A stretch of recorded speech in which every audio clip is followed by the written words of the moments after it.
I managed my wife's father's investment fund for 17 years, making his clients billions.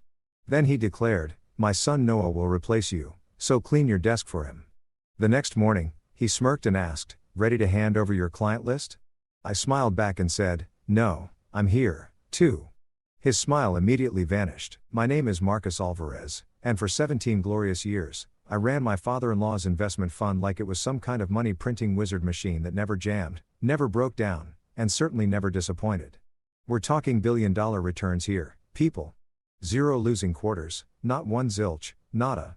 The kind of track record that makes Wall Street priests weep into their overpriced whiskey and wonder if maybe, just maybe, they should have actually learned how markets work instead of just memorizing which fork to use at the Four Seasons.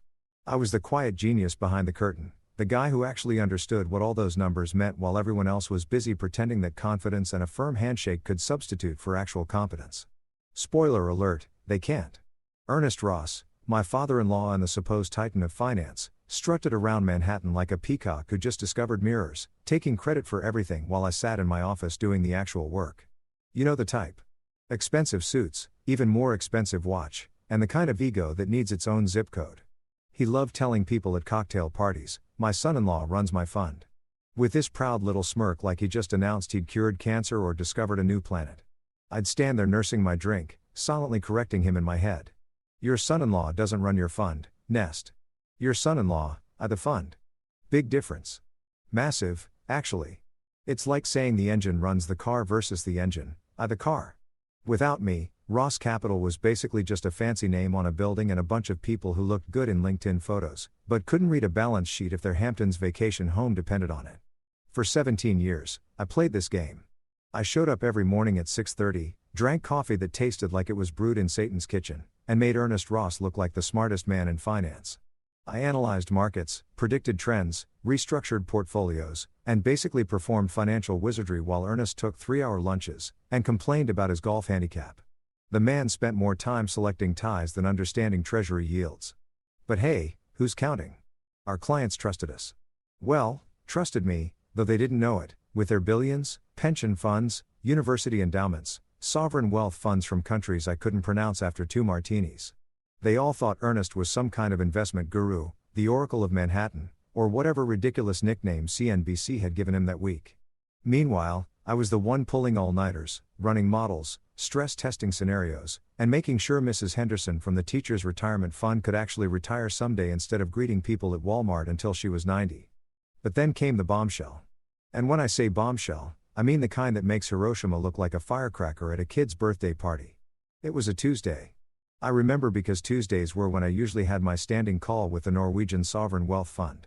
And I was actually looking forward to it because those Scandinavians appreciated competence. Ernest waddled into my office. And yes, I said waddled because the man had discovered cupcakes sometime in his 60s and never looked back with that permanent scowl etched into his face like someone had carved it there with a rusty butter knife. "Marcus," he said, not even bothering with pleasantries because Ernest Ross considered basic human decency to be something other people did. "My son Noah will be replacing you as chief investment officer. Clean out your desk by Friday." I'm pretty sure my brain short-circuited for a solid 10 seconds. Noah Ross, the same Noah who once asked me in complete seriousness if NASDAQ was a rapper or something during a family dinner. The same Noah who thought diversification meant having both checking and savings accounts. The same Noah who'd failed the Series 7 exam 3 times and only passed on the 4th attempt because I'm 90% sure he cheated. I kept my poker face, though. Years of dealing with Ernest had taught me that showing emotion was like showing weakness to a shark. It just made them hungrier. But in my head, I was having a full-blown conversation that went something like, "Sure, Ernest. Great idea. Fantastic. Brilliant. Even let's put the Titanic captain's nephew in charge of navigation. What could possibly go wrong? While we're at it, why don't we let a golden retriever perform brain surgery?" I hear they're very enthusiastic. Ernest stood there waiting for me to beg or plead or maybe cry a little because that's what he wanted. He wanted me to gravel, to admit that I needed him more than he needed me to validate his pathetic little power trip. But I didn't give him the satisfaction. Instead, I nodded slowly like I was actually considering the brilliant wisdom of his decision and said, "Interesting choice, Ernest. Very bold." He seemed confused by my calm reaction, which was hilarious because Ernest Ross understood calm reactions about as well as a toddler understands quantum physics. He cleared his throat, puffed out his chest like he was trying to intimidate a mirror, and added, "This has been coming for a while. Noah's ready. He's been learning the business." Learning the business. The kid had been learning the business for 5 years and still couldn't explain what AP ratio was without consulting Google. But sure, Ernest. Sure. He's totally ready to manage $2 billion in client assets. This will definitely end well. I should probably start buying popcorn futures because this show is going to be spectacular. When does Noah start? I asked, my voice so neutral it could have been used to calibrate scientific instruments. Monday, Ernest said, already turning to leave because he delivered his verdict and that was that. Kings don't stick around to hear the peasants' opinions. Monday, I repeated, watching him waddle back toward the door. That gives him what? 4 days to learn 17 years worth of institutional knowledge, client relationships, and market expertise. Generous timeline, Ernest. Really generous. He paused at the door and for a second I thought maybe, just maybe, a single neuron had fired in that expensive haircut of his and he'd realized what a catastrophically stupid decision he'd just made. But no, Ernest Ross didn't do self-reflection. Instead, he just grunted something that might have been, "You'll train him," and disappeared down the hallway. I sat there in my office surrounded by 17 years of Bloomberg terminals, client files, market reports, and the various trophies Ernest had claimed credit for, and I started laughing. Not the happy kind of laughing, mind you. This was the kind of laughing that happens when something is so absurdly cosmically stupid that your brain can't process it any other way. Noah Ross, Chief Investment Officer of a multi-billion-dollar fund. This wasn't just a mistake. This was the Hindenburg, the Titanic, and New Coke all rolled into one gorgeous disaster. And I had front row seats. And the best part, I didn't have to do a damn thing except watch it burn. Sunday dinner at the Ross family mansion in the Hamptons was always an exercise in expensive torture, but this particular Sunday promised to be especially entertaining. The mansion itself was so absurdly large that even the ghosts probably had personal assistants and 401k plans. We're talking 12 bedrooms, 9 bathrooms, a wine cellar that could double as a nuclear bunker, and enough marble flooring to make a Greek temple jealous. Ernest had bought it during the dot boom to prove he'd made it, which is rich people code for I have more money than taste. I pulled up in my Audi, understated, classy, the kind of car that whispers success instead of screaming it like Ernest's ridiculous Ferrari that he couldn't drive worth a damn. Adriana, my wife, sat in the passenger seat doing that thing she always did before family dinners, deep breathing exercises like she was about to enter a war zone, which let's be honest, wasn't far from the truth. Sunday dinners with the Ross family made Game of Thrones look like a pleasant brunch. "You okay?" she asked, glancing at me with those dark eyes that had somehow convinced me years ago that marrying into this circus was a good idea. "Tired." I lied. Which was my standard response whenever I didn't want to explain what I was actually thinking. The truth, I was mentally drafting Noah's professional obituary for LinkedIn. Noah Ross, failed investment officer, is survived by his father's money and a profound misunderstanding of how financial markets work. In lie of flowers, please send textbooks on basic economics. We walked in through the massive front door. And yes, it was one of those doors that required actual effort to open, like you were entering a medieval castle instead of a beach house. The smell hit me immediately. Expensive food prepared by someone who'd probably trained in Paris and was now stuck cooking for people who thought ketchup was a vegetable. The Ross family was already assembled in the dining room like some kind of wealthy Last Supper painting. Except everyone was alive and nobody was about to get betrayed. Well, except me. But I'd already been betrayed on Tuesday, so this was really more of a victory lap for Ernest. Ernest sat at the head of the table, naturally, because God forbid anyone forget who was supposedly in charge. His wife, Catherine, perched beside him like an expensive decoration, the kind of woman who'd had so much Botox that her face looked permanently surprised by everything. Noah was already there working on what appeared to be his third glass of wine, which explained the slightly glazed look in his eyes. The kid drank like he was trying to forget something, which was ironic because with his track record, forgetting was actually his superpower. "Marcus," Adriana, Ernest boomed, standing up like he was greeting visiting dignitaries instead of his own daughter and the son-in-law he'd just fired. "Come sit. We have news to celebrate." Adriana shot me a look that clearly said, "What news?" Because apparently Ernest hadn't bothered to tell his own daughter that he'd just blown up my career like it was a sand castle and he was a toddler with anger issues. Typical Ernest. Communication wasn't his strong suit. Neither was empathy, self-awareness, or basic human decency. But who's keeping track? We sat down and I noticed immediately that the table was set with the fancy china, the stuff Catherine only brought out for special occasions, which usually meant Ernest wanted to show off. Crystal wine glasses that probably cost more than most people's monthly rent, silverware so polished you could perform surgery with it, and cloth napkins that felt softer than most blankets. The Ross family didn't do anything halfway except apparently succession planning. Dinner started with small talk, the kind of meaningless chatter that rich people use to avoid discussing anything real. Catherine asked about our apartment in the city. Noah mumbled something about a girl he was seeing who worked in marketing or PR or something. Ernest complained about his golf game, which was apparently suffering because his new caddy didn't understand his system, which I'm pretty sure was just code for, "I'm terrible at golf, but need someone to blame." I kept quiet, pushing around some kind of fancy salad that had more ingredients than my college chemistry set. Adriana noticed my silence and leaned over, whispering, "You're being weird." "What's wrong?"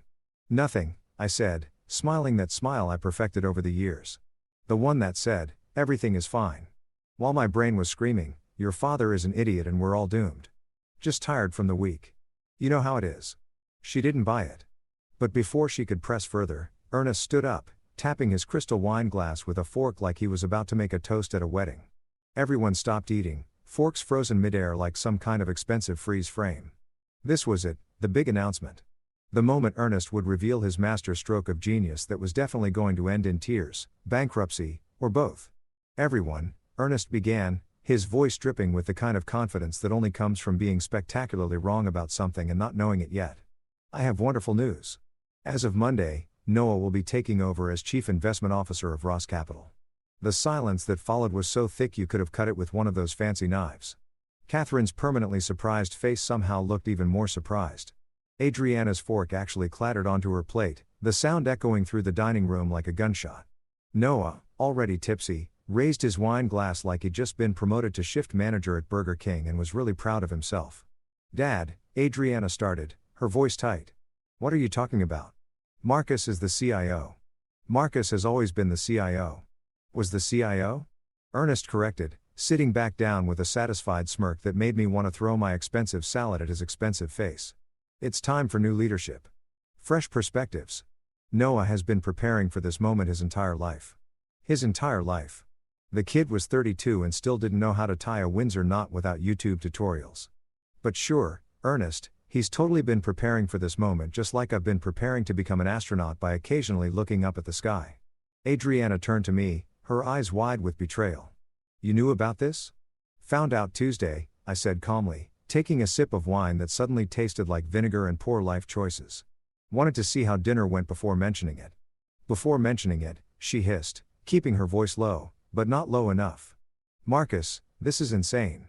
Noah can't run the fund. He doesn't know the first thing about I've been learning."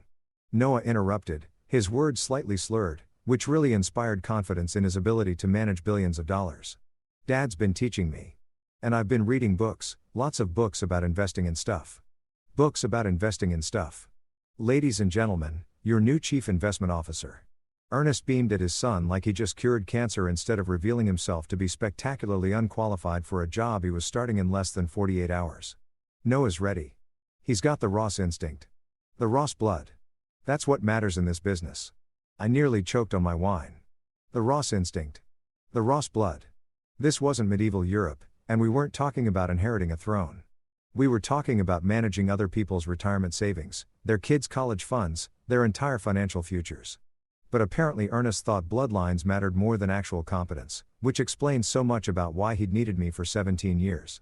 Catherine, bless her Botoxed heart, tried to steer the conversation elsewhere. "Well, this is exciting. Noah, sweetheart, what are your plans for the fund?" Noah blinked at his mother like she'd asked him to explain quantum physics in Mandarin. Make it grow. Keep the clients happy. Do what Marcus has been doing." Except Marcus actually knew how to do what Marcus was doing, I said, unable to help myself. Everyone turned to look at me. "Just saying. 17 years of experience doesn't transfer through osmosis, Noah. This isn't the Matrix. I can't just upload my knowledge into your brain." Ernest's face turned an interesting shade of purple that clashed terribly with his expensive shirt. "Marcus, we appreciate everything you've done, but it's time to move on. This is a family business and it should be run by family." "Funny," I said, keeping my voice level even though I wanted to flip the entire table and watch expensive china shatter like Ernest illusions. "For 17 years, you had no problem with me running it. Made you billions, zero losing quarters. But sure, Now it's suddenly about family. Makes total sense. Adriana grabbed my hand under the table, squeezing it in that way that meant, please don't start World War II. At Sunday dinner, but I was past caring. I leaned forward, looking directly at Ernest with a smile that probably looked pleasant but felt like bared teeth. Ernest, let me tell you something, and I want you to really hear this because it's important. You've just made the most expensive mistake in your company's history. Probably your life, actually. But don't worry, I'll be watching from the sidelines with popcorn when it all burns down. Everyone laughed nervously. That uncomfortable kind of laughter people do when someone says something that might be a joke but probably isn't. Catherine tried to change the subject again. Noah raised his glass in another sloppy toast. Adriana looked like she wanted the floor to open up and swallow the entire table, but Ernest just smiled back at me, smug and satisfied, completely convinced he'd won something. And me? I kept smiling too because I knew something Ernest didn't. I wasn't joking. Not even a little bit. Monday morning arrived with all the enthusiasm of a funeral, complete with gray skies that looked like God himself was disappointed in humanity's life choices. I showed up to the Ross Capital offices at my usual time, 6:30 in the morning, because markets don't care about your sleep schedule, and neither do clients in Tokyo who want answers before their lunch break. The building was one of those Manhattan glass towers that screamed, "We have money, and we want everyone to know it." All polished surfaces and expensive art that nobody actually looked at because they were too busy pretending to understand modern finance. I walked past security. "Morning, Marcus." "Morning, Jerome." And took the elevator up to the 14th floor, where Ross Capital occupied enough square footage to house a small village, but instead housed about 40 people who spent their days staring at screens and pretending the numbers made sense. The elevator doors opened with that soft ding that always sounded way too cheerful for a Monday morning. And I stepped into what I knew would be the most entertaining disaster since the Hindenburg decided to park next to an open flame. Noah was already in the main conference room, and I use the word already loosely because it was almost 7 o'clock and the kid looked like he just rolled out of bed, threw on a suit that cost more than most people's cars and called it professional. His hair was doing that thing where it sticks up in the back like a confused rooster, and he was sweating through his dress shirt despite the air conditioning being set to Arctic tundra. In front of him were stacks of legal documents, client files, and what appeared to be a compliance manual that was thicker than a phone book from the 90s. He looked up when I walked in, and the relief on his face was almost sad. Almost would have been sadder if he hadn't been complicit in taking my job. But details. "Marcus," he practically yelped, standing up so fast he knocked over his coffee cup. Thankfully, it was empty because watching him try to explain coffee stains on a $100 million client agreement would have been comedy gold, but also probably illegal. "Thank God you're here. I've been looking at these files since 5 in the morning and I mean, there's a lot here. A lot. That's generally what happens when you run a multi-billion-dollar investment fund," I said, setting down my bag and grabbing my own coffee from the break room. "There's paperwork, regulations, clients who expect you to know what you're doing. Revolutionary concept, I know." He missed the sarcasm completely, which was Noah's superpower, being oblivious to everything, including social cues, market trends, and apparently the concept of preparation, right? "Yeah. No, I get that. But maybe we could co-manage, like work together, transition period and all that." I took a long sip of my coffee, which tasted like it had been brewed in a parking lot, but was still somehow the best part of my morning. "Buddy, let me explain something to you. Clients with $2 billion don't want a group project. This isn't high school chemistry where you can slap both names on the lab report and hope for a B-. These are pension funds, university endowments, sovereign wealth funds. They want one person in charge, and that person needs to actually know what they're doing." His face felt like I just told him Santa wasn't real, and also his dog died. "But Dad said," "Your dad says a lot of things." I interrupted, sitting down and pulling up my Bloomberg terminal because even though I was technically fired, the markets didn't care about office politics and I still had professional standards. "Doesn't make them true. Now you've got your first client call in about 20 minutes. The Pimpton Pension Fund for $100 million under management. They're going to ask about Q3 projections and the new infrastructure play we've been developing.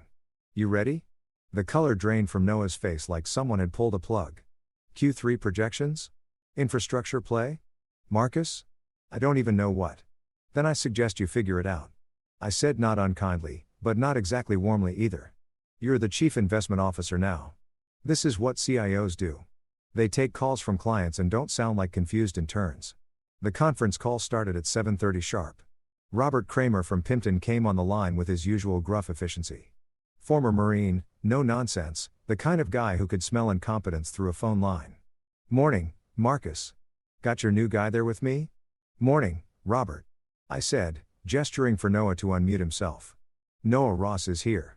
He's taking over as CIO. There was a pause on the line. The kind of pause that speaks volumes. Noah Ross. Ernest kid. That's the one. Another pause. Longer this time. I could practically hear Robert's brain processing this information and arriving at the same conclusion a calculator would if you asked it to divide by 0. Error. Right. Well, Noah, I'll cut to the chase. We've been with Ross Capital for 8 years. Marcus has made us a lot of money. A lot of money. My retirees love him, but we need to know. What's your experience? What's your strategy? Why should we stay? Noah looked at me like a drowning man looks at a life preserver.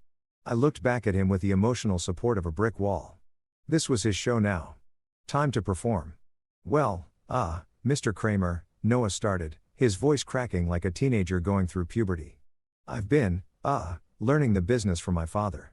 He's taught me a lot about, investing in markets and things. Things. He said things to a $400 million client. Things, Robert repeated, his voice flat. Noah, I'm going to be straight with you. Your father didn't make us money. Marcus did. And if Marcus isn't running the fund anymore, I'm not sure why we're still in it. I need numbers, strategy, confidence. What I'm hearing right now is a kid who sounds like he just learned what the stock market is last week. Noah was spiraling, his face turning red, sweat pouring down his temples like he was running a marathon in the Sahara. Marcus is here. Marcus, can you? I'm not the CIO anymore, I said simply, examining my fingernails like they were suddenly the most interesting thing in the world. Answer the man's question. Robert didn't wait. Tell you what, Noah, I'm going to talk to my board. We'll be in touch. Marcus, good luck with whatever you do next. You're going to need it if you're leaving this circus. The line went dead. Noah stared at the phone like it had just bitten him. He hung up. Yep. What do I do? Pray he doesn't pull his money, I said, standing up and stretching. But between you and me, he's absolutely pulling his money. Probably by end of day, which means you've got about 8 hours before Ernest finds out you just lost $400 million. $400 million? Noah actually stood up so fast his chair fell over backward with a crash that echoed through the office. Several people poked their heads in to see what had died. Marcus, you have to help me. You have to call him back. You have to. I don't have to do anything, I said calmly, gathering my things. This is your rodeo now, cowboy. But hey, look on the bright side. You've only got about 12 more client calls today. What's the worst that could happen? The worst, as it turned out, happened pretty quickly. By 9 o'clock, Columbia University's endowment had requested a meeting to discuss recent management changes, which was university speak for, we're about to dump you, but want to be polite about it. By 9:30, the Norwegian Sovereign Wealth Fund, the one I'd been looking forward to talking to before Ernest decided to play Russian roulette with the company, had sent an email requesting clarification on leadership transitions, which was Norwegian speak for, what the hell are you people doing over there? Noah was falling apart faster than a sand castle at high tide. He kept trying to answer questions he didn't understand, using words he'd clearly just Googled 5 seconds earlier, and generally giving off the vibe of a golden retriever who'd accidentally been put in charge of air traffic control. It would have been funny if it wasn't so predictable. Actually, scratch that. It was still funny. Predictable and funny aren't mutually exclusive. By 10 o'clock, Ernest stormed into the office like a tornado in an expensive suit. His face that special shade of purple that usually preceded either a heart attack or a temper tantrum. Sometimes both. What the hell is going on? He bellowed loud enough that everyone in the office suddenly found their computer screens absolutely fascinating. Pimpton just pulled $400 million. Kolia is talking about leaving. The Norwegians are asking questions. Noah, what did you do? Noah looked like he might cry, which would have been sad if I wasn't already mentally composing my I told you so speech. Dad, I tried. I really tried, but they're asking questions I don't know how to answer, and Marcus won't help me. And Marcus, Ernest whirled on me like I was personally responsible for gravity and traffic jams. This is your fault. You sabotaged him. I didn't do anything, I said, sipping my coffee, which had gone cold but still tasted like victory. I just sat here and watched your son try to do a job he's catastrophically unqualified for. You wanted him to be CIO. Congratulations. This is what that looks like. Ernest opened his mouth to yell something else. Probably something about loyalty or family or whatever other excuse rich people use when their terrible decisions come home to roost. But before he could, his assistant burst in looking like she'd just witnessed a murder. "Mr. Ross, the board is on line 1. They're asking about the Pimpton withdrawal and Columbia just sent official notice. They're pulling out too. $320 million. Ernest's face went from purple to white so fast I was genuinely concerned he might actually have that heart attack. $720 million gone in less than 3 hours. I just sat there sipping my terrible cold coffee and thought to myself, should have brought popcorn. This was going to be a long day and I was going to enjoy every single minute of it. 2 weeks later, the financial news headlines were having more fun than a tabloid journalist at a celebrity divorce trial. Ross Capital implodes. Billion-dollar fund loses 60% of assets in record time. Ernest Ross' son causes market catastrophe. Wall Street's fastest collapse since Lehman Brothers. My personal favorite was from the New York Post because of course it was like father unlike son Ross Capital's spectacular faceplant. They'd even photoshopped Noah's face onto a crashed airplane. Classy stuff. I'd framed it and hung it in my home office right next to my Series 7 certificate and my MBA from Wharton because irony deserves premium wall space. The carnage was actually impressive in its thoroughness. After Pimpton and Columbia bailed, it was like watching dominoes fall except each domino was worth hundreds of millions of dollars and made Ernest Ross age about 5 years per day. The Norwegian Sovereign Wealth Fund pulled out, then the Massachusetts State Pension Fund, then a bunch of family offices whose names I couldn't pronounce, but whose money I'd been growing for years. By the end of week 1, Ross Capital had gone from managing $2.1 billion to barely holding on to $400 million. And most of that was Ernest's personal money that he couldn't pull out without admitting he destroyed his own company. Ernest predictably blamed me for everything except the weather. And honestly, I'm surprised he didn't try to pin that on me, too. According to him, I'd poisoned the well, sabotaged his son, and orchestrated a conspiracy to destroy Ross Capital, which was hilarious because the only thing I'd orchestrated was showing up to work and watching Noah face plant into professional oblivion like an Olympic diver who'd forgotten about the whole water part. But the best part, the absolute chef's kiss moment of this entire disaster. Ernest had called the SEC, the Securities and Exchange Commission. He'd actually filed a complaint claiming I'd engaged in market manipulation and breached my fiduciary duty by deliberately causing client withdrawals. I'd laughed so hard when my lawyer called to tell me that I'd nearly spit coffee all over my laptop, which would have been tragic because I was using it to track exactly how fast Ross Capital was circling the drain. The SEC investigation lasted approximately 48 hours before they closed it with a letter that basically said, "Mr. Ross, your son is incompetent and clients have every right to leave. This is not Marcus Alvarez's fault. Please stop wasting our time. We have actual crimes to investigate." They didn't phrase it exactly like that because government agencies have to pretend to be polite, but the subtext was clear enough that even Ness should have been able to read it. Should have being the operative word. I was sitting at home on a Wednesday afternoon because when you get fired, every day is technically a weekend when Adriana came home early from her gallery. She ran an art gallery in Chelsea, one of those places that sold paintings people pretended to understand while drinking wine that cost more per glass than most people's hourly wage. She was good at it, had an eye for talent, and most importantly had built something that had nothing to do with her father's money or influence. I respected that about her. Maybe it's why we'd lasted 8 years of marriage despite the fact that her family made the Borjas look functional. She found me in my office, feet up on the desk, reading the latest Wall Street Journal article about Ross Capital's unprecedented collapse with the kind of satisfaction usually reserved for finishing a really good book or watching your enemy step on a rake in a cartoon. "Marcus," she said, closing the door behind her with that particular firmness that meant we were about to have a conversation. Capital letters, bold font, probably some italics for emphasis. "We need to talk." Always an ominous start, I said, setting down the newspaper, but not the satisfaction. "What's up?" She crossed her arms, which was never a good sign. Adriana was beautiful when she was angry. Dark hair, darker eyes, the kind of bone structure that made sculptors weep. But right now, she looked less beautiful and more about to commit justifiable homicide. "Don't play dumb. You know exactly what's up. My father's company is collapsing. Noah's having panic attacks.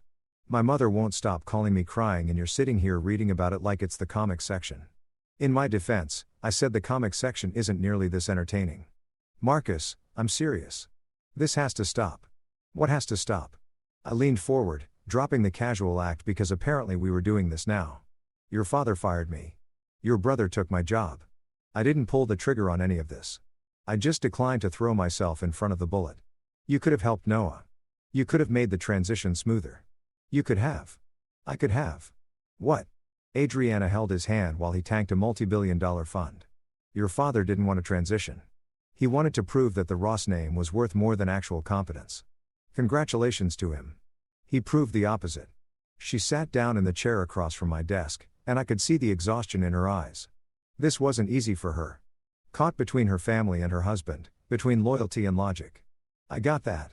I wasn't entirely heartless, despite what Ernest probably told people at his rapidly dwindling social gatherings. Just admit it, she said quietly. Admit that you planned this, that you wanted this to happen. I thought about lying. Would have been easy enough. But 8 years of marriage had taught me that lying to Adriana was like lying to a polygraph machine that could also divorce you and take half your stuff. So instead, I told her the truth. Planned? No, I didn't sabotage anything. Didn't have to. Your father's incompetence and Noah's lack of qualification did all the heavy lifting, but anticipated? I shrugged. Yeah, I anticipated this like a guy carrying an umbrella in London. You see the clouds, you know rain's coming. You prepare accordingly, so you just let it happen. Adriana, those clients didn't leave because I told them to. They left because Noah couldn't answer basic questions about their portfolios. They left because Ernest replaced 17 years of expertise with nepotism and a prayer. I didn't push them out the door. Your family opened it and your brother greeted them with incompetence. I just didn't stand in the way. She was quiet for a long moment processing this. Then she asked the question I've been waiting for. Why? Why not help? Even just a little for me. And here's where I had to make her understand something that people like the Rosses never quite grasped because they'd never had to learn it the hard way. Let me tell you a story, I said, leaning back in my chair. When I was 8 years old, my dad worked 3 jobs. 3 morning shift at the factory, afternoon doing construction, nights driving for a delivery service. My mom cleaned houses for rich families who treated her like she was invisible. We lived in a 2-bedroom apartment in Queens where the heat only worked half the time and the cockroaches had more square footage than we did. Adriana knew this story, but she'd never heard it like this. Never heard the edge in my voice. The weight of years behind the words. I learned early that in this world, loyalty without power is like Wi-Fi at the airport. It's there, sure, but it's basically useless and everyone's just using it until they find something better. Your father had my loyalty for 17 years. I made him rich. I made him look smart. I sacrificed weekends, holidays, sleep, everything to build his reputation. And the second it was convenient, the second he wanted to play dynasty with his unqualified son, he tossed me out like yesterday's newspaper. So, this is about respect, she said. Respect? I agreed. And watching Noah cry into his $2,000 suit. That part's definitely a bonus. She almost smiled at that, which was progress. Then her phone rang. She looked at the screen, sighed, and showed it to me. Ernest calling for probably the 5th time that day. Don't answer it, I said. Marcus, seriously, don't let him sit with his choices for a while. She declined the call, but I could see the guilt on her face. Family loyalty was a hell of a drug, even when your family consisted of a father who valued ego over competence and a brother who probably couldn't find his own ass with both hands and a GPS. Then my phone rang. Unknown number. I almost didn't answer, but curiosity got the better of me. Curiosity and a desperate hope that it was a telemarketer I could verbally destroy to blow off some steam. Marcus Alvarez, I answered. Mr. Alvarez, this is Sandra Chin from the Securities and Exchange Commission. I sat up straight. Adriana's eyes went wide. The SEC calling back wasn't good. Wasn't good at all.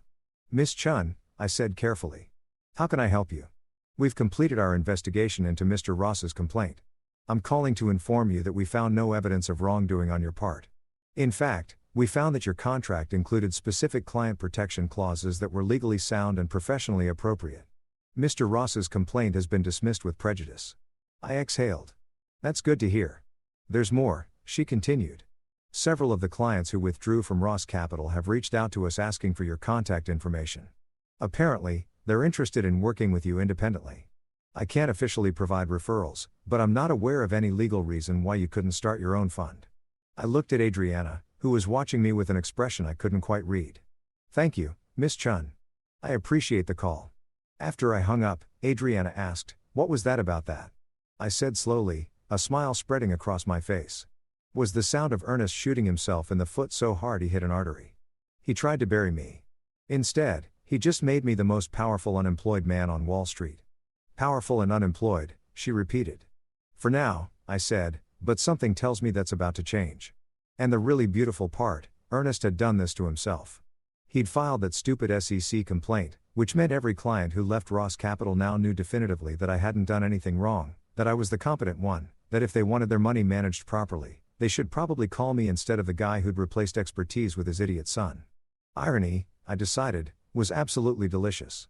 3 days after the SEC called to tell me I was officially innocent of crimes I'd never committed, which felt like getting an award for not punching people who deserved it, I found myself sitting in a conference room that cost more per hour to rent than most people made in a week. The offices of Pritchard and Associates occupied 3 floors of a midtown skyscraper with views of Central Park that probably added an extra zero to their billing rates. Everything screamed, "We're expensive and we know it." From the leather chairs that felt like sitting on clouds made of money to the coffee that actually tasted good, which meant it probably cost more per cup than a decent bottle of wine. Douglas Pritchard walked in exactly on time because lawyers like him didn't do fashionably late. They did precisely punctual because time literally was money and they billed in 6-minute increments. He was in his mid-50s. Silver hair, tailored suit that probably cost what I used to make in a month back when I was starting out, and the kind of smile that made you think of sharks and tuxedos. He'd built his reputation defending white-collar cases that made headlines. And from what I'd heard, he'd never lost a case that mattered. The ones he did lose were apparently strategic losses, which is lawyers speak for. I got paid either way. "Marcus Alvarez," he said, extending his hand with a grip that was firm without being aggressive. "I've been following your situation with great interest.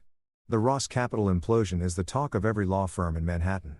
Well, that and the Mets, but the Mets are always disappointing, so your story is more entertaining." "Glad I could provide entertainment," I said, sitting down across from him. "Though I'm not entirely sure why I need a securities lawyer when the SEC already cleared me." "You don't need me for the SEC," Pritchard said, opening a folder that was stuffed with documents. I recognized my employment contract, my client agreements, the whole paper trail of my 17 years at Ross Capital. "You need me because Ernest Ross is going to sue you probably within the next 2 weeks. And when he does, I want to be the one standing between you and whatever lawyers he manages to scrape together from the legal equivalent of the clearance bin. He's going to sue me." I leaned back, processing this for what? Doing my job too well? Making him look bad by comparison, having basic competence, breach of fiduciary duty, tortious interference with business relationships, probably something about trade secrets, or non-compete violations. The specifics don't matter. What matters is that Ernest Ross is a desperate man watching his life's work circle the drain. And desperate men do stupid things. Suing you is stupid, but it'll make him feel better temporarily, like scratching an itch that's actually poison ivy. I had to admit, the guy had a way with words. "So, what do we do?" Pritchard smiled, and it was the kind of smile that made me genuinely glad he was on my side. "We win spectacularly. But first, let me show you something beautiful." He pulled out my employment contract, the one I'd negotiated when I first started at Ross Capital back when I was young and hungry and foolish enough to think Ernest Ross valued loyalty. "Did you write these client protection clauses yourself?" "Most of them," I admitted. Ernest's lawyer at the time thought I was being paranoid. I thought I was being thorough. "You were being a genius," Pritchard said, running his finger down a page that was covered in yellow highlighter. "Look at this. Section 7, subsection C. In the event of material changes to fund management structure, including but not limited to replacement of the chief investment officer, clients retain the right to withdraw funds without penalty within 90 days of notification." You built a legal escape hatch for every single client. I figured if I ever left or got hit by a bus, clients should have options. You built more than options. You built a perfectly legal self-destruct sequence. And Ernest Ross is the one who pushed the button. Pritchard was actually grinning now, like a kid on Christmas morning who just unwrapped exactly what he wanted. Every client that left, they were legally entitled to leave. You didn't encourage them. You didn't solicit them. You didn't do anything except exist while Noah Ross demonstrated why nepotism is a terrible business strategy. This isn't breach of duty. This is Ernest Ross breaching his duty to his clients by replacing competence with his gene pool. I sat there letting this sink in. I'd written those clauses 17 years ago as insurance, never really thinking I'd need them. But apparently past Marcus had been looking out for future Marcus, which was nice of him. "So when Ernest sues me, if he sues you," Pritchard corrected. "And he will. When he does, we're going to counterclaim for wrongful termination, reputational damage, and emotional distress. We'll depose Noah and make him explain under oath why he thought he was qualified to manage $2 billion. We'll depose Ernest and make him admit that he fired you for personal reasons, not performance reasons. And then we'll settle for enough money that you can start your own fund without needing investors. That's aggressive. Ernest Ross tried to destroy your career out of jealousy and ego. Aggressive is the minimum acceptable response. Nuclear is what I'm actually recommending, but I'll let you work up to that. Before I could respond, Pritchard's assistant knocked and entered, followed by a man I vaguely recognized from client meetings over the years. Robert Kramer from the Pimpton Pension Fund, the first domino to fall in the Ross Capital collapse. He was in his 60s. Gray crew-cut ramrod straight posture that screamed former military and the kind of handshake that could crack walnuts. Marcus Kramer said, sitting down without being invited because men like him didn't wait for permission. Good to see you away from that circus. Robert, I said, genuinely surprised. What are you doing here? Saving you the trouble of calling me, he said bluntly, which was very on brand for him. I pulled $400 million from Ross Capital because Noah Ross couldn't tell me the difference between a stock and a bond. But that money still needs managing and my board still needs returns. So here's what I'm offering. Come work for Pimpton as a consulting partner. $5 million base salary, 20% of returns over benchmark. Full autonomy over investment strategy. I blinked. $5 million base, 20% of returns. That was more than I'd made in 3 years at Ross Capital combined. You want me to manage the Pimpton Fund? I want you to manage our portion of the Pimpton Fund, Kramer corrected. $400 million to start. If you perform like you did at Ross Capital, we'll add more. If you don't, we part ways. Simple as that. No nepotism, no politics, just results. Pritchard was watching this exchange with barely concealed amusement, like he'd known exactly what was coming. Robert reached out to me last week. He explained, several of your former clients did. Actually, they're not interested in Ross Capital anymore. They're interested in you. Several, I repeated 7 to be precise, Pritchard said, pulling out another folder because apparently today was folder day. Pimpton with $400 million, Columbia University's endowment with $320 million, the Norwegian Sovereign Wealth Fund with $200 million, 3 family offices totaling another $300 million, and 2 private equity firms that want to know if you're available for consulting. All told, you're looking at approximately $1.5 billion in potential assets under management. I sat there doing math in my head that made my brain hurt in the best possible way. $1.5 billion at industry standard fees was a lot. A lot. Enough to start my own fund, hire my own team, build my own empire without Ernest Ross's name anywhere near it. There's one condition, Kramer said, because of course there was. You can't work for Ross Capital in any capacity. Not now, not ever. We don't want Ernest Ross anywhere near our money, even indirectly. That, I said, smiling for what felt like the first time in weeks, is the easiest condition I've ever been asked to accept. I'd rather eat glass than work for Ernest Ross again. Kramer grunted in approval. Good. Then we have a deal. My lawyers will send over the contracts by end of week. Welcome to the big leagues, Marcus. The real big leagues, where competence actually matters. After Kramer left, Pritchard leaned back in his expensive chair with a satisfied expression. So, still think you need me more than ever? I admitted, because when Ernest finds out about this, he's going to lose his mind. Oh, he already knows, Pritchard said casually. Robert made sure to send Ernest a courtesy email this morning informing him that Pimpton was entering into a consulting agreement with you. Professional courtesy and all that. I imagine Ernest is currently either crying, drinking, or drafting lawsuit papers. Possibly all 3 simultaneously. I thought about Nest in his massive office, reading that email, realizing that I hadn't just survived his attempt to bury me. I'd thrived. That the clients he'd lost weren't gone. They just followed the competence. That he'd basically handed me $1.5 billion and a reputation as the guy who was too good for Ross Capital. You know what the best part is? I said to Pritchard, tell me, I didn't even have to do anything. I didn't sabotage him. Didn't poach clients, didn't spread rumors. I just existed and he destroyed himself trying to destroy me. Pritchard raised his coffee cup in a toast to incompetent enemies. May they continue to defeat themselves while we collect the paycheck. I clinkied my cup against his, thinking about Ernest Ross right now, probably turning that special shade of purple he reserved for special occasions like heart attacks and public humiliation. Part of me, a very small part, almost felt bad for him. Almost. The rest of me was too busy mentally shopping for private islands because apparently that was a thing I could do now. Revenge, I decided, wasn't just a dish best served cold. Sometimes it was served with a side of 7-figure consulting contracts and the knowledge that your enemy had played himself so thoroughly that historians would study it as a case study in hubris. And honestly, that tasted pretty damn good. 3 months after Ernest Ross had pulled the trigger on what historians would probably call the dumbest business decision since New Coke, I found myself doing something I'd fantasized about for years. Absolutely nothing related to Ernest Ross while he suffered the consequences of his own actions. I was in my apartment. Well, technically it was a penthouse now because that Pimpton consulting gig came with bonuses that made my old salary look like allowance money watching CNBC purely for entertainment value. They were covering the Ross Capital Board meeting like it was the Super Bowl of financial disasters, complete with expert commentary and dramatic music. My phone buzz, text from Douglas Pritchard, turn on Bloomberg. There's streaming audio from the boardroom. Someone leaked it. This is better than anything on Netflix. I switched channels faster than Ernest Ross could lose client money, which by this point was pretty damn fast. Bloomberg had somehow gotten audio from inside the Ross Capital boardroom, which meant someone on that board hated Ernest enough to commit what was probably several felonies just to watch him squirm in high definition. I respected that level of pettiness. It spoke to me on a spiritual level. The audio crackled to life, and I heard Ernest's voice, though it sounded different than I remembered. Tired, defeated, like someone had let the air out of his ego and all that was left was a sad, deflated balloon in an expensive suit. Gentlemen, ladies, Ernest began using his formal board voice that usually preceded him asking for more money or more authority or both.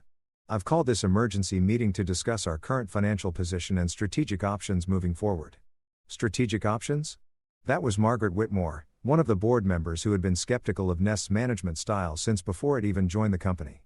She was old money, Yale educated, and had the kind of voice that could cut glass and egos with equal efficiency. Ernest, we don't need strategic options. We need a miracle or a time machine. Preferably both.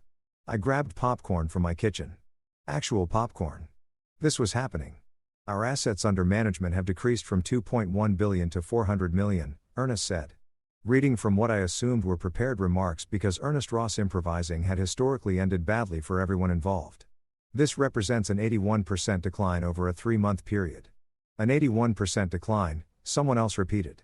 I didn't recognize the voice, but they sounded like they were trying very hard not to scream. Ernest companies get shut down for less than this. Ponzi schemes have better retention rates. How did you manage to lose 81% of assets in 3 months? Market volatility, Ernest started. Don't you dare blame the market, Margaret interrupted. And I could hear her slap something on the table. Probably a report or possibly just her hand for dramatic effect. The market is up 17% this year. The S&P is hitting record highs. Every other fund is making money hand over fist. You're the only one hemorrhaging assets like a stuck pig, and we all know why. Silence on the audio. Beautiful, awkward silence. I made a management decision, Ernest tried again. You fired the only person who knew what he was doing and replaced him with your unqualified son, Margaret said, her voice sharp enough to perform surgery. That's not a management decision, Ernest. That's nepotism wrapped in incompetence and served with a side of ego. My grandson could have told you this would end badly. And he's 7 and thinks the Tooth Fairy manages his college fund. Someone on the board actually laughed at that. Not a polite boardroom chuckle, but an actual laugh that suggested they'd been holding it in for 3 months and couldn't anymore. Noah has been learning, Ernest said weakly. Noah has been crying in his office every day since he started. Another voice chimed in. Robert Shun, the CFO, who'd always been brutally honest about numbers because numbers didn't care about feelings. He lost Kolia University $400 million in the first week. The Norwegian fund 3 weeks after that. Every client call ends with them asking when Marcus is coming back and Noah telling them Marcus isn't coming back and them withdrawing their funds. It's like watching someone repeatedly touch a hot stove and act surprised when they get burnt. I was genuinely enjoying this more than my own wedding, which probably said something about my priorities, but also about how boring my wedding had been. Adriana's parents had insisted on a traditional ceremony, which meant I'd spent 6 hours smiling at people I didn't know, while they ate food that cost more than cars and gave speeches about love and family that aged like milk in the sun. The staff morale is at an all-time low. Another board member added, 3 of our senior analysts quit last month. They all said the same thing. They didn't want to work somewhere that valued family connections over actual talent. One of them literally said, I didn't get my CFA to watch Ernest Ross's kid learn fractions. That's enough, Ernest said, but his voice had zero authority. He sounded like a substitute teacher asking high schoolers to quiet down. We can recover from this. We just need time. And the audio suddenly got louder and I heard a door slam open. Then a voice I recognized, Wendy McCullough, the general of the pension fund and not Robert Kramer's boss, but his peer from a different fund. She was a legend in the industry, known for 2 things, Making money and taking absolutely zero from anyone, regardless of their net worth or family name. Time. Wendy's voice boomed through the boardroom like God had decided to personally weigh in on Ernest's incompetence. You want time, Ernest? You lost us $40 million. $40 million. Do you have any idea how many teachers' retirements you just made significantly worse? How many nurses? How many firefighters? Ms. McCullough, this is a closed board meeting. Ernest tried. I don't care if it's a closed colonoscopy. Ernest, I'm here because you won't return my calls. Your son cries when I email him. And I want to look you in the eye when I tell you that we're pulling every remaining dollar we have with Ross Capital today. Right now, before you lose that, too. More silence. The kind of silence that happens right before something breaks permanently. You can't do that, Ernest said. And I could hear the desperation creeping into his voice like water into a sinking ship. Your contract has a 90-day withdrawal clause. Written by Marcus Alvarez, Wendy interrupted. Who, by the way, I consulted with last week. You know what he told me? He told me Ross Capital is a dumpster fire that's trying to buy gasoline to put itself out. He showed me projections that suggest you'll be bankrupt within 6 months. He analyzed your current holdings and found 17 positions that violate basic risk management principles. 17. Ernest. Your son doesn't know what he's doing. Your staff doesn't trust you and your clients are running for the exits like the building's on fire. I sat there popcorn forgotten because I hadn't actually consulted with Winnie McCullough.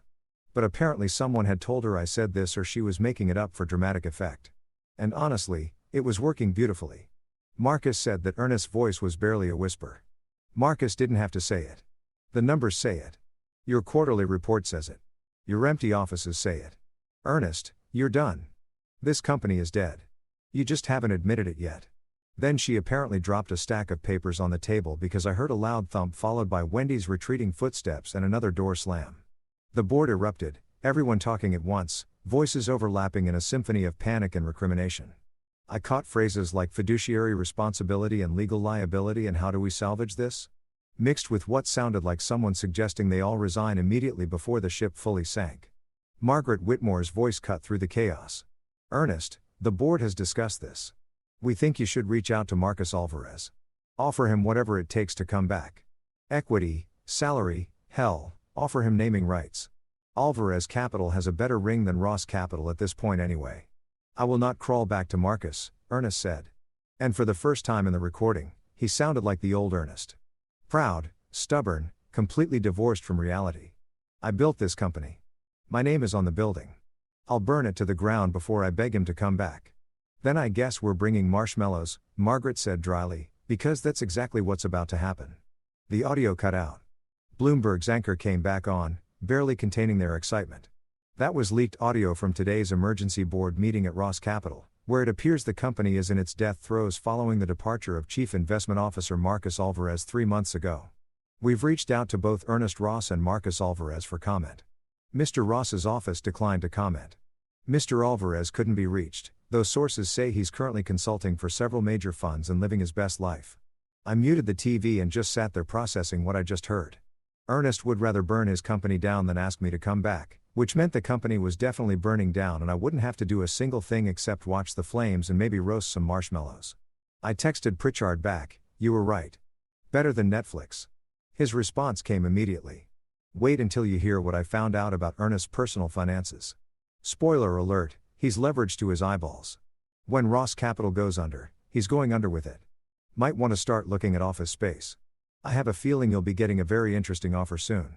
I smiled, set down my phone, and unmuted the TV just in time to hear another analyst say, this is what happens when you let ego override intelligence. Marcus Alvarez built an empire. Ernest Ross is watching it crumble. And somewhere Alvarez is probably laughing. Not laughing, I said to my empty penthouse. Just appreciating the irony though. Okay, fine. I was also laughing a little. Sue me? Actually, scratch that. Ernest probably would sue me and I'd win that too. 6 months after Ernest Ross decided to play Russian roulette with his company using a fully loaded gun. I was thriving in ways that would have made my younger self weep with joy and maybe buy a lottery ticket just to see if the luck held. Alvarez Capital. Yeah, I'd started my own fund because when life hands you $1.5 billion in assets and a reputation for competence, you don't waste it. Was managing $3.2 billion. 3.2 with AB for beautiful and also billion. We'd outperformed the market by 8% in our first quarter, which in investment terms was like showing up to a knife fight with a tank and winning by forfeit. I had a corner office in a building that didn't have Ernest Ross's name anywhere on it. A team of analysts who actually knew what they were doing and clients who called me to say thank you instead of to complain that their fund manager couldn't read a balance sheet. Life was good. Life was great. Life was exactly what happens when competence meets opportunity and ego stays homesick. Ernest, on the other hand, was living what marketing people would call a different experience. Ross Capital had officially filed for bankruptcy 3 weeks ago, which was financial speak for we give up. Everyone was right. This was a terrible idea. The company that Ernest had spent 30 years building, that had once managed billions and employed dozens of people, was now worth less than the office furniture. And speaking of office furniture, most of it was being auctioned off to pay creditors, which meant Ernest imported Italian desk was probably going to end up in some startup's conference room being used to hold pizza boxes and broken dreams. My phone rang on a Tuesday afternoon. Unknown number, which usually meant either a telemarketer or someone who owed me money and hoped I wouldn't answer. I almost let it go to voicemail, but curiosity got the better of me. Marcus Alvarez. Marcus. The voice was rough, tired, aged about 10 years beyond where it should have been. It's Ernest. I sat up straighter in my chair, which was genuine leather, and didn't creak when I moved because I could afford quality now. Ernest Ross was calling me. Ernest, I'd rather burn my company down than crawl to Marcus. Ross was actually calling me. Ernest, I said carefully. This is unexpected. I thought you had my number blocked after that SEC investigation you filed. Can we meet? He asked, ignoring my comment because acknowledging his mistakes wasn't exactly Ernest's strong suit. Please, just coffee or lunch, whatever works for you. The please was what got me. Ernest Ross didn't say please. Ernest Ross gave orders and expected the universe to comply. Hearing him say please was like hearing a shark apologize. Technically possible, but so rare you had to document it for science. When tomorrow there's a cafe near Battery Park, small place, quiet translation, somewhere nobody would recognize him and document his humiliation on social media. I got it tomorrow at 2, I said. I'll be there. The cafe was one of those places that tried too hard to be authentic Italian, complete with checkered tablecloths and pictures of the Colosseum that looked like they'd been printed at a Staples. Ernest was already there when I arrived, sitting in the back corner like a spy in a bad movie, and I almost didn't recognize him. He'd lost weight, a lot of it. The expensive suits hung off him like he was a kid playing dress-up in his father's closet. His face was gray-drawn, the kind of gray that happens when stress becomes a permanent resident in your body. His hair, which had always been perfectly styled, looked thin and defeated. He looked like a ghost of himself and not the cool kind of ghost-like from movies. The sad kind that haunted empty houses and made people feel uncomfortable. Marcus, he said, standing up when I approached. His handshake was weak, uncertain, nothing like the crushing grip he'd always used to establish dominance in business meetings. Ernest, I sat down across from him. You look terrible. Thanks, he said without humor. I feel worse. A waitress came by. I ordered coffee. Ernest ordered water, which told me everything about his current financial situation. Water. Ernest Ross, who used to order $50 whiskey like it was tap water, was now ordering actual tap water. We sat in silence for a moment. The kind of awkward silence that happens when two people have too much history and not enough neutral ground to stand on. I'm sure you've heard about the bankruptcy. Ernest finally said, read about it in the journal. I confirmed. Front page. They used that picture of you from the charity gala 3 years ago. The one where you're smiling. Nice contrast to current events. He winced but didn't argue. I wanted to meet because I owe you an explanation. Maybe an apology. I'm not sure which or if there's a difference anymore. I'm listening. Ernest took a breath and when he spoke his voice cracked just slightly. I was jealous of you for years. Maybe the whole 17 years. I don't know anymore. You made it look easy. The analysis, the client relationships, the returns. Everything I'd spent my whole life trying to prove I could do, you just did naturally, like breathing. The bankruptcy courthouse smelled like a combination of stale coffee, broken dreams, and industrial cleaning products that were trying really hard to mask the first two. It was one of those government buildings that looked like it had been designed by someone who thought depressing was an architectural style. All gray walls and fluorescent lighting that made everyone look like they were auditioning for a zombie movie. The chairs in the waiting area were that specific shade of blue that only exists in places where hope goes to die. Hospitals, DMVs, and apparently bankruptcy courts. I sat in the gallery with Douglas Pritchard beside me. Both of us wearing our best serious business suits because even though this was essentially a financial funeral, you still had to dress appropriately. Pritchard had his briefcase on his lap stuffed with documents that had taken his team 3 weeks to prepare. The $12 million offer for Ross Capital had been accepted by the bankruptcy trustee, the creditors, and Ernest himself, which meant today was just the official ceremony where a judge banged a gavel and made it legal. Ernest sat at the defendant's table, though defendant wasn't quite right since this was bankruptcy court, not criminal court, but he sure looked like a defendant. Gray suit that used to fit him before he'd lost all that weight. Shoulders slumped like he was carrying invisible weights. Face still that disturbing shade of gray that suggested his body was just going through the motions of being alive. His lawyer was some guy from a mid-tier firm, the kind of lawyer you hire when you can't afford the sharks anymore and have to settle for the guppies. Noah sat in the gallery a few rows behind his father. And I was surprised to see him there at all. He'd lost weight, too, though. In his case, it actually looked healthy. He wasn't wearing an expensive suit, just khakis and a button-down that looked like it came from Target or maybe Kohl's clearance rack. He caught my eye and nodded. Not hostile, just acknowledging like we were two people who'd survived the same natural disaster and were still processing the damage. The judge entered all rise and the shuffle of people standing, and we got down to the business of officially killing Ross Capital and transferring its corpse to me. Judge Patricia Morrison was in her 60s, had the kind of face that suggested she'd seen every stupid financial decision humanity could make and wasn't impressed by any of them, and a reputation for running her courtroom with the efficiency of a German train schedule. Case number 2025 BK 4782 Henry Ross Capital Management. She began reading from documents with reading glasses perched on her nose. We're here for the approval of asset sale to Alvarez Capital Management LLC. Mr. Pritchard, you're representing the buyer. Pritchard stood. Yes, Your Honor. Marcus Alvarez, principal of Alvarez Capital Management, is purchasing all assets, intellectual property, and naming rights of Ross Capital for $12 million cash. And Mr. Ross, you're in agreement with this sale? The judge looked at Ernest like she was trying to determine if he was competent to make decisions or just a very elaborate hologram of sadness.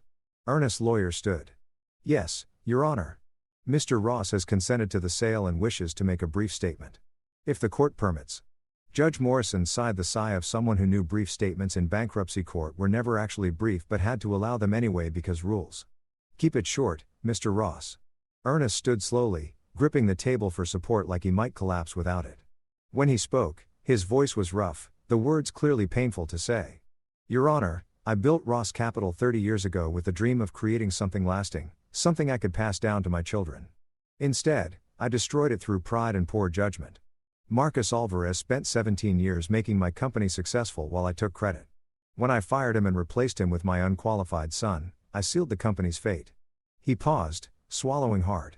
This sale is just acknowledging what's already true. Ross Capital died the day I let Marcus walk out the door. At least this way something good might come from the ashes. The courtroom was silent. Even Judge Morrison looked slightly uncomfortable, which probably didn't happen often given her job involved watching people lose everything on a regular basis. Thank you, Mr. Ross, she said not unkindly. Mr. Alvarez, do you wish to make a statement? Pritchard looked at me. We hadn't planned on me saying anything, but something about the moment felt like it needed words. I stood. Your Honor, I'm purchasing Ross Capital, not out of sentiment, but because the infrastructure and systems I built over 17 years have value. The name will be retired. The company will be absorbed into Alvarez Capital. What Ernest Ross built is over. What I'm building is just beginning.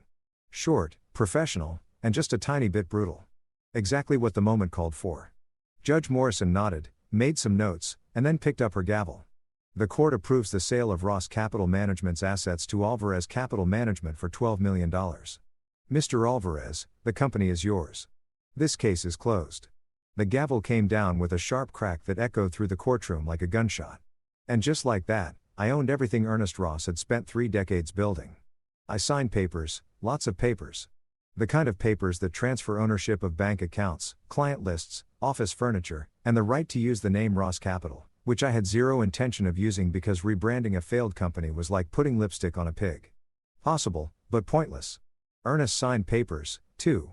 Each signature looking shakier than the last, like he was signing away pieces of his soul instead of just financial assets. When we were done, when all the lawyers and trustees and court officials had their copies, Ernest approached me in the hallway outside the courtroom. You won, he said simply. I looked at him. Really? Looked at him. This broken man who once strutted around Manhattan like he owned it. No, Ernest, you lost.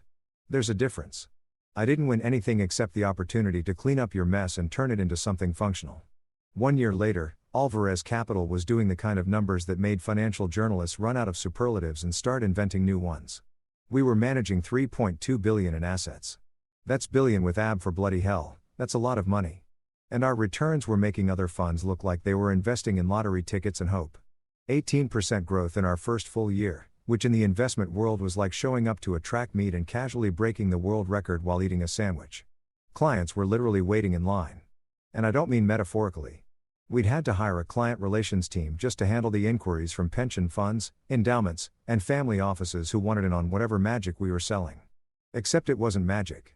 It was just competence, consistency, and not letting ego make investment decisions, which apparently made us unicorns in an industry full of people who thought confidence could substitute for actual analysis. My office was everything Ernest had pretended to be. Corner location, floor-to-ceiling windows overlooking Manhattan, furniture that was expensive because it was functional rather than showy. And most importantly, a door with NY name on it. Not my father-in-law's name, not some legacy I'd inherited.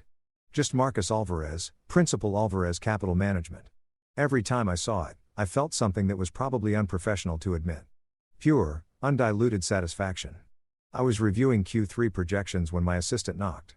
"Mr. Alvarez, you have a visitor." Says his name is Noah Ross. No appointment, but he says it's personal. Noah Ross.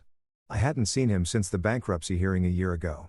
Hadn't heard from him except for one Christmas card that had a picture of him with a bunch of high school kids holding a math team regional champions trophy. I'd almost thrown it away, but Adriana had insisted we keep it on the fridge like we were proud parents or something. "Send him in," I said, curious despite myself. Noah walked in looking completely different from the sweating, panicking mess I remembered from Ross Capital's final days. He'd filled out a bit, looked healthy, was wearing jeans and a button-down that probably cost $40 instead of $400. His hair was shorter, practical. He looked like a normal person instead of a rich kid playing dress-up in the finance world. "Marcus," he said, not offering a handshake, just standing there with his hands in his pockets. "Thanks for seeing me without an appointment. I know you're busy. I've got 20 minutes before a call with the Norwegians," I said, gesturing to a chair. "What's up?" He sat down looking around the office with an expression I couldn't quite read. Not jealousy exactly, more like appreciation, understanding, nice place, clean, professional, not trying too hard, unlike your father's office, which looked like a museum dedicated to himself. Exactly like that. Noah agreed with a small smile. "I came to thank you. I know that sounds weird, but hear me out." I leaned back in my chair, which was ergonomic and didn't creak because I could afford quality now. "I'm listening." A year ago, I was the most hated person in finance. The guy who tanked $1 billion fund in 3 months. The poster child for why nepotism is toxic. I couldn't get a job anywhere in the industry. Hell, I couldn't get a job at a bank branch. I was basically unemployable. He paused, meeting my eyes directly. "But you know what you didn't do? You didn't destroy me. You could have. Pritchard told me you had grounds to sue me personally for gross negligence. You had evidence I'd signed off on trades I didn't understand. You could have made sure I'd never work anywhere doing anything ever again. I considered it. I admitted. But you didn't. You went after Dad. You bought his company. You took everything he'd built. But you left me alone.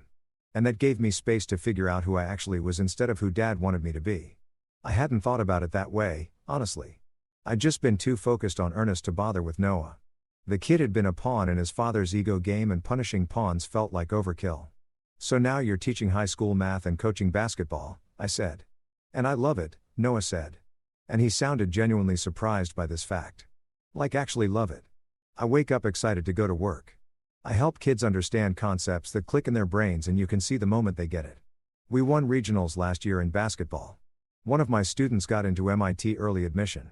It's not running $1 billion fund, but it's real. It's mine and I'm actually good at it. "That's great, Noah." "Really?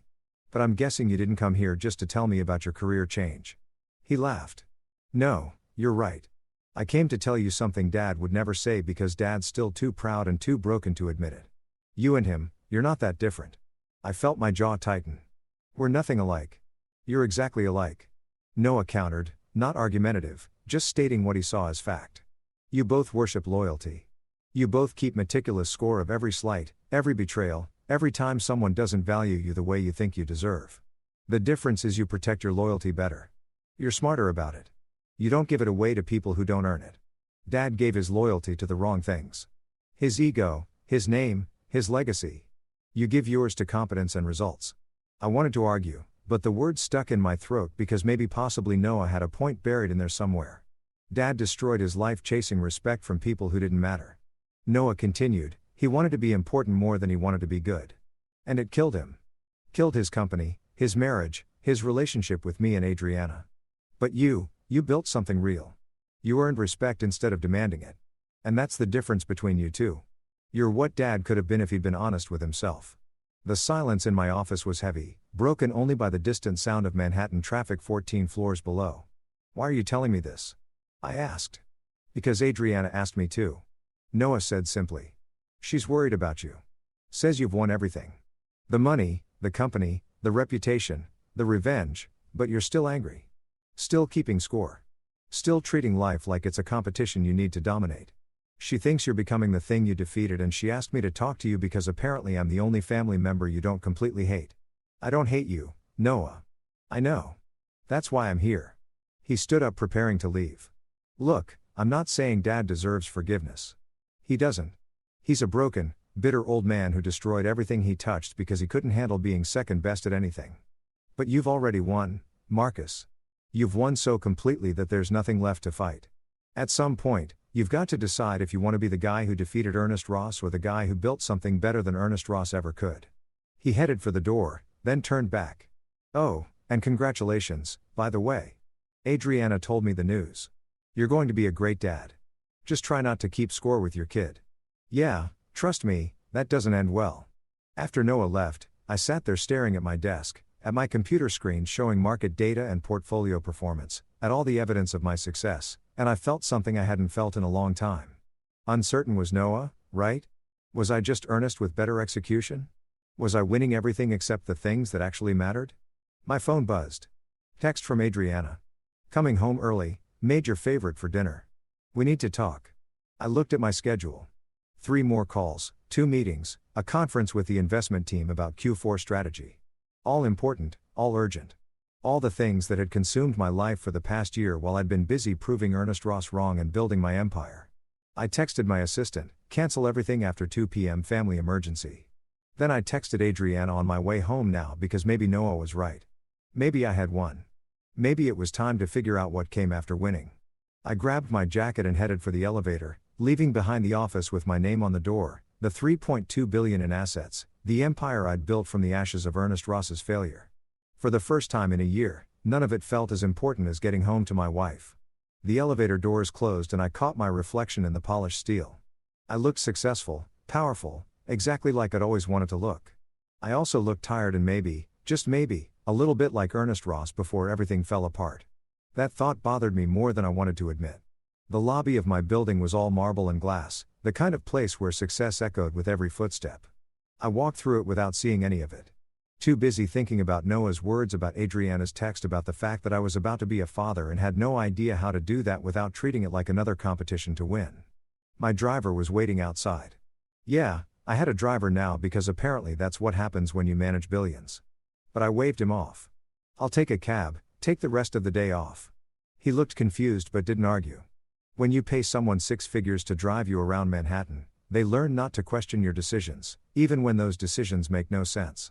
I hailed a cab, which took longer than it should have, because this was Manhattan and cabs operated on their own mysterious timeline. When I finally got one, I gave the driver my address and sat back, watching the city slide past the window. A year ago, I'd sat in a bankruptcy courtroom and watched Ernest Ross sign away everything he'd built. I'd felt nothing then. No triumph, no satisfaction, just the hollow knowledge that I'd won by default because my opponent had defeated himself. Now, sitting in traffic on a Tuesday afternoon while the city moved around me like I wasn't there, I wondered if maybe that hollow feeling had never actually left. I pulled out my phone and looked at the text from Adriano again. We need to talk. Those 4 words that every husband knows mean something important is happening. Something that requires actual presence instead of just physical proximity. The cab pulled up to my building. Our building technically, though, I still thought of it as mine because old habits die hard. I paid the driver, tipped too much because I could afford it, and guilt was cheaper than therapy, and headed inside. Adriana was in the living room sitting on the couch with her hands folded over her stomach in that protective way pregnant women do, even when they don't realize they're doing it. She looked beautiful. She always looked beautiful, but also serious in a way that made me nervous. "You canceled your afternoon," she said as I walked in. "Noah came to see me," I replied, sitting down next to her. "I know, I asked him too," he said. "You're worried about me." "I am." I took her hand, feeling the warmth of it, the realness of it, the anchor of it. "What did you want to talk about?" She placed my hand on her stomach, and I felt the slightest movement, like a butterfly trapped under fabric. "Our baby. Our actual baby, a human being who would depend on me for everything and wouldn't care about quarterly returns or market performance or how thoroughly I defeated my enemies." "I want to talk about forgiveness," Adriana said quietly. "About my father, about us, about what kind of family we want to be." And there it was, the conversation I'd been avoiding for a year. The one that mattered more than all the billions in assets and corner offices and victories combined. I took a deep breath and said the hardest words I'd ever said. "Okay, let's talk." Adriana didn't let go of my hand, which was probably strategic on her part because if she had, I might have found an excuse to get up and check my phone or make coffee or do literally anything other than have this conversation. But her grip was firm. Her dark eyes were locked on mine. And the baby in her stomach was apparently doing gymnastics, which felt like some kind of cosmic conspiracy to keep me emotionally present. "My father is dying," she said. And just like that, the air left the room. I blinked. "What? Pancreatic cancer? Stage 4. They caught it late because he hadn't been to a doctor in over a year. Too proud to admit he couldn't afford good health care anymore after losing everything." Her voice cracked slightly, but she kept going because Adriana had always been stronger than anyone gave her credit for. "He is maybe 6 months, maybe less." I sat there processing this information like it was market data that didn't make sense. Ernest Ross was dying. The man I'd spent the last year and a half systematically defeating, the man whose company I'd bought for pennies on the dollar, the man whose empire I'd built my own empire on top of, he was dying. "I'm sorry," I said, "because that's what you say when someone tells you their father is dying. Even when that father had tried to destroy your career and blamed you for his own failures." "Are you?" Adriana asked. Not accusatory, just genuinely curious. "Sorry. I mean, because I honestly can't tell anymore how you feel about him, about any of this." "I don't know," I admitted, which was maybe the most honest thing I'd said in months. "I spent so long being angry at him, and then I spent a year watching him lose everything, and now he's dying, and I don't know what I'm supposed to feel." "You're not supposed to feel anything," she said softly. "That's not how feelings work. But I need to know if you can forgive him. Not for his sake, for mine, for the baby's." There it was. The real conversation, not about Ernest dying, but about what kind of man I was going to be, what kind of father, what kind of husband, whether I was going to carry Ernest Ross's ghost around for the rest of my life, like emotional luggage I couldn't put down. "Adriana, your father tried to ruin me. He fired me out of jealousy, replaced me with no one, knowing it would fail, and then blamed me when everything collapsed. He filed complaints with the SEC. He told anyone who'd listen that I sabotaged him. For months, I couldn't go to industry events without people asking if I'd really destroyed Ross Capital on purpose." "I know," she said. "And you won. You won so completely that there's nothing left of him except a sick old man living in a studio apartment in Queens, alone, broke, and dying. You got everything you wanted. Marcus, his company, his reputation, his clients. You even got his daughter, though. I'd like to think that happened before all this mess. I almost smiled at that long before. So, the question isn't whether he deserves forgiveness," Adriana continued, her hand still on her stomach, still protecting the baby from a conversation it couldn't hear, but would probably inherit the consequences of. "The question is whether you want to spend the rest of your life being the guy who defeated Ernest Ross, or whether you want to be something more than that." I thought about Noah's visit earlier, about his words. "You're what Dad could have been if he'd been honest with himself." I thought about Ernest in that cafe a year ago, gray and defeated, admitting he'd been jealous for 17 years. I thought about the bankruptcy hearing, watching him sign away everything he'd built. And I thought about the baby doing flips in Adriana's stomach, who would grow up asking questions about their grandfather, about family history, about why Daddy didn't talk to Grandpa before he died. "What does forgiveness even look like here?" I asked. "I can't give him his company back. Can't restore his reputation. Can't undo what happened. He doesn't want any of that," Adriana said. "He just wants to meet his grandchild before he dies. He wants to apologize to you properly, not in some courthouse hallway, but like an actual human being. He wants, she paused, wiping at her eyes, even though she was trying not to cry. He wants to die knowing that his daughter doesn't hate him and that his grandchild might hear stories about him that aren't just about how he destroyed everything he touched. That's asking a lot. I know. And if you say no, I'll understand. I'll be disappointed and hurt and probably angry, but I'll understand because you're right. He tried to ruin you. He doesn't deserve forgiveness. But Marcus, she squeezed my hand harder. This baby deserves a grandfather, even a broken, dying one who made terrible mistakes. And I deserve a husband who isn't carrying around revenge like it's a second job. I looked at her, really looked at her. This woman who'd stood by me through Ernest's betrayal, through the Ross capital collapse, through the bankruptcy and the lawsuits, and a year of me being so focused on winning that I'd probably been a terrible husband without even realizing it. When I asked, when what? When does he want to apologize? Her eyes went wide. You'll do it. I'll think about it. I corrected. But yeah, probably because you're right. I won. I won everything. And if I can't let go of being angry at a dying man, then what does that make me? What kind of father would I be if I taught our kid that revenge is more important than family?